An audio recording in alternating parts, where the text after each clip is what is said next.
За хөдөө аж ахуйн сургууль нь бол 2018 оноос эхлээд за эдийн засгийн сургууль, малай аж ахуй биотехнологийн сургуультай хамтарсан хөтөлбөр малай аж ахуй үйлдвэрлэлийн менежмент одоо мэргэжлийн хөтөлбөрийг одоо хэрэгжүүлж эхлээд байна. За энэ хөтөлбөрийн одоо үндсэн зорилго нь бол одоо орон нутгийн хөдөө аж ахуйн газар одоо мэргэжилтэн одоо малай аж ахуйн чиглэлийн удирдлагын менежментийг хөтлөн явуулах чиглэлийн ийм мэргэжилтэн боловсон хүчнүүдийг бол бэлтгэх юм байна. За хөтөлбөрийн үндсэн агуулга нь бол 60% нь бол малай аж ахуйн үйлдвэрлэлийн чиглэлийн одоо малай аж ахуйн технологи холбоотой ийм одоо мэдлэгийг олох бол за 40 орчим хувийн нь бол одоо эдийн засгийн чиглэлийн одоо мэдлэг одоо эдийн засгийн нэгтлэн, яба, маркетинг, менежмент гэсэн ийм одоо чиглэлийн одоо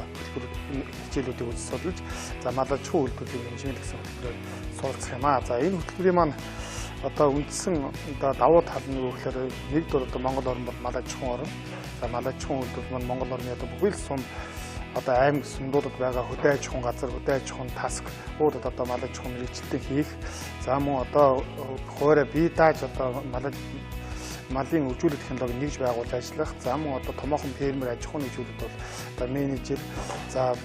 мал зүйчээр ажиллах юм боломжтой ийм хөтөлбөр юм байна.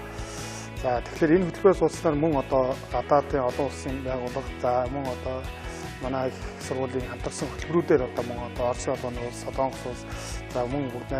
ард улс зэрэг одоо улсуудад бол хамтарсан хөтөлбөрөөр 2+1 2 гэсэн хөтөлбөрөөр суралцж 2 улсын дипломтой төгсөх боломжтой ийм хөтөлбөр юм байна. За тэгэхээр бол энэ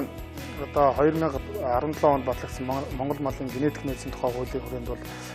одоо бүх сумдуудад одоо хөдөө аж ахуйн тасаг байгуулагдаж байгаа. Тэнд бол одоо өнөөдрийн байдлаар бол нийт шаардлагатай мэргэжилтний одоо 60 гаруй хувь нь бол дутагдaltaй байгаа гэсэн судалгааг бол хүнс хөдөө аж ахуйн гаргасан байгаа учраас бид энэ чиглэлийн мэргэжилтэн боловсон хүчнүүдийг бэлтгэх шаардлагын одоо хэрэгтэй байгаа учраас та бүхнийг одоо манай сургуулийн энэ одоо малай аж ахуйн үйлдвэрлэлийн менежмент хөтөлбөрөөр хэлсэн суралцахыг болж байна.